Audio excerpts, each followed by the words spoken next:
మనం ఏదైనా అంటే మాత్రం వాళ్ళకు పొడుచుకొస్తుంది రేషం. దాంట్లోంచి మన కేటీఆర్ గారి మీద అనుచిత వ్యాఖ్యలు చాలా చేశారు.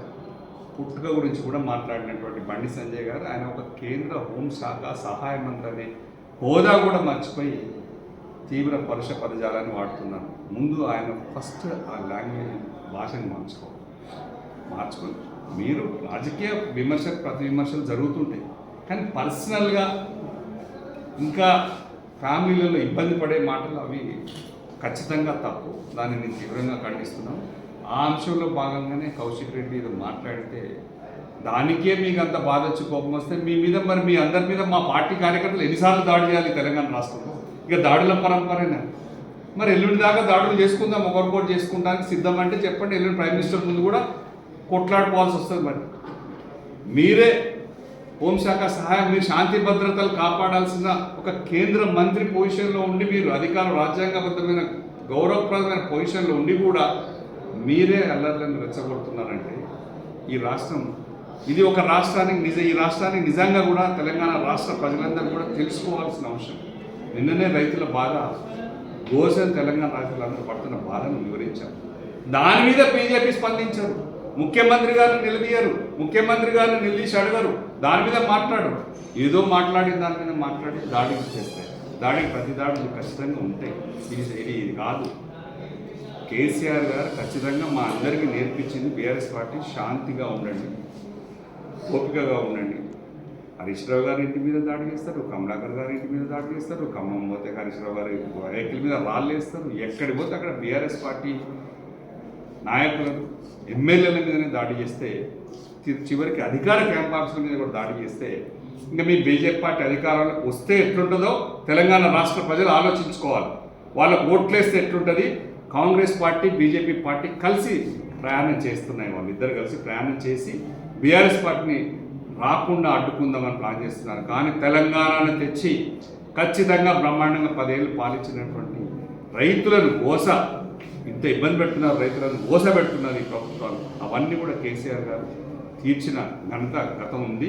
మళ్ళీ కేసీఆర్ గారిని ఆదరిస్తారు తప్ప ఈ రాష్ట్ర ప్రజలు మీకేదో నోరు ఉందని చెప్పేసి, మీ చేతిలో అధికారం ఉందని చెప్పేసి పిచ్చి పిచ్చిగా చేస్తే ప్రజల ముందు, ప్రజాక్షేత్రం ముందు మీకు శిక్ష పడక తప్పదు.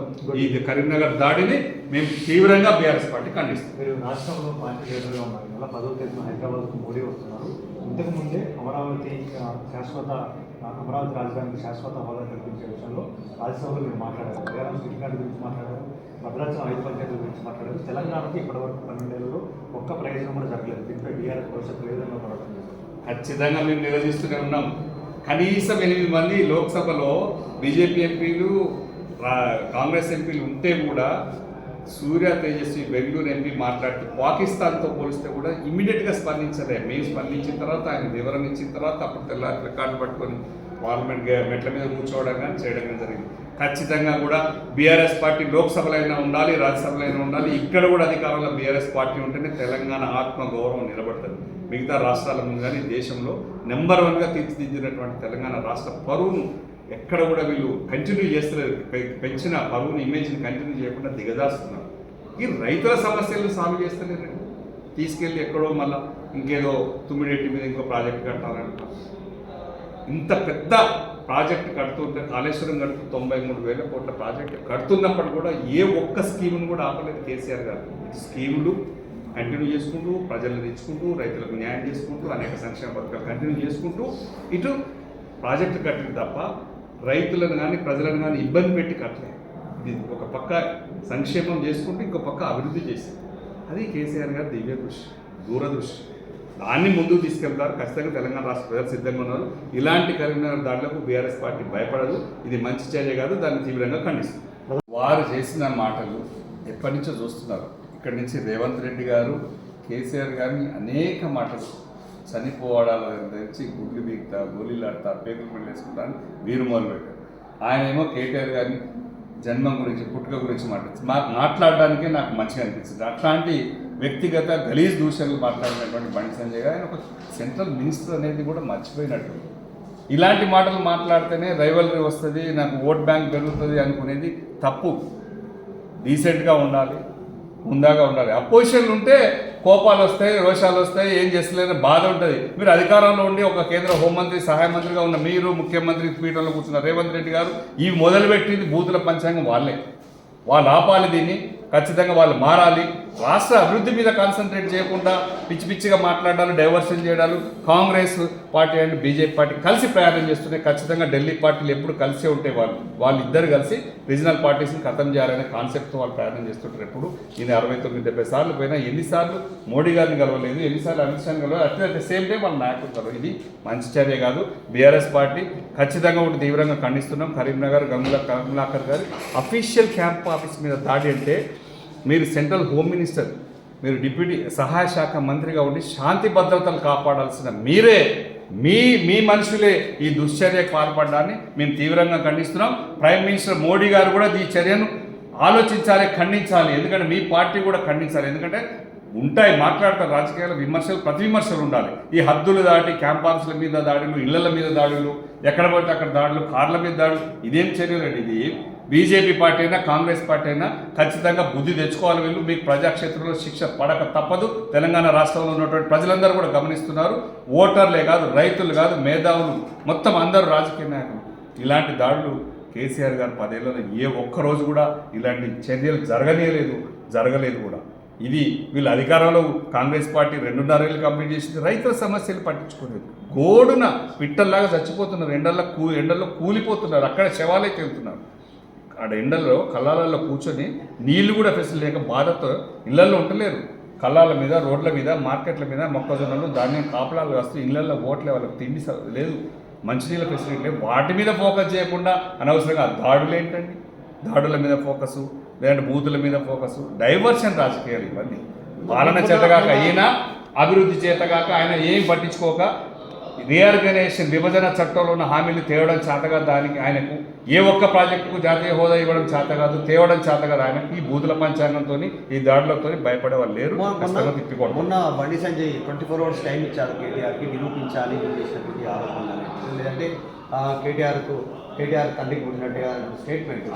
దాని తర్వాత అది జరిగిన 24 గంటల లోపల ఈ దాడి కౌశిక్ రెడ్డి చేసినటువంటి కామెంట్, గన్ కల్చర్ పెరిగింది, కేంద్ర మంత్రి బండి సంజయ్ రాజీనామా చేయాలనేటువంటి డిమాండ్, ఇది ఉద్రిక్తకు దారితీసిందా? ఏం తప్పేం మాట్లాడలేదు కౌశిక్. నిలదీసే ప్రయత్నం చేస్తున్నాం. మేము అపోజిషన్ పార్టీలో ఉన్నాం. మీ మాటల్ని, మీరు మాట్లాడిన మాటలకేమో మేము బాధపడవద్దు, కానీ మేము చిన్న మాటలంటే మాత్రం మీకు రోషాలు వస్తున్నాయి. ఇది మంచి పద్ధతి కాదు. దీన్ని స్టాప్ చేయాలి. మీరు అధికారంలో అనుభవించుకుంటూ ఇంత పెద్ద హోదాలు ఉన్న మీరే మారకపోతే ఇక మామూలు ఎట్లుంటారు? ఇట్లాగే కొట్లాడుకుంటారు, ఇట్లాగే కొట్టుకుంటారు. తెలంగాణలో ఉన్నటువంటి మంచి వాతావరణం పాడైపోతుంది. దీన్ని డిస్టర్బ్ చేస్తున్నారు. ఎక్కడి నుంచైనా 28 రాష్ట్రాల ప్రజలు తెలంగాణ రాష్ట్రంలో ప్రతి జిల్లాలో, కరీంనగర్లో కూడా అనేక రాష్ట్రాల ప్రజలు సెటిల్ అయినారు. ఇట్లా చేసుకుంటూ పోతే ఎక్కడో అక్కడ వెళ్ళిపోతారు. ఇది మంచి పద్ధతి కాదు. దీన్ని తీవ్రంగా ఖండిస్తున్నాం. మీరు రీఆర్గనైజేషన్ యాక్ట్లో ఉన్నదాన్ని పెట్టండి. కాజీపేట మీరు రైల్వే కోచ్ ఫ్యాక్టరీ తేండి, ఓన్లీ మ్యానుఫ్యాక్చరింగ్ యూనిట్ తెచ్చారు. ఒక డివిజన్ ఏమంటే ఇవ్వరు. బయారం స్టీల్ ఫ్యాక్టరీ తేరు. జాతీయ హోదా ఏ ప్రాజెక్టుకి? ఆ భద్రాచలం దగ్గర ముంపు పోయినటువంటి 5 గ్రామాలు కానీ 7 మండలాల మీద ఉండదు. మీరు లోక్సభలో కూర్చుంటారు. వీటి మీద పెట్టండి ఫోకస్. మీకు ఒక మంత్రి పదవులను దీని మీద తేండి. తెలంగాణ రాష్ట్రాన్ని గుర్తుంచుకునేలా ఒక పెద్ద హోదా, ఒక జాతీయ హోదా, ఒక ప్రాజెక్టుకు డబ్బులు తేండి. అభివృద్ధి మీద పెట్టండి. ఇదేంటంటే చిల్లర పంచాయతీ. దీన్ని తీవ్రంగా కండి. చివరిగా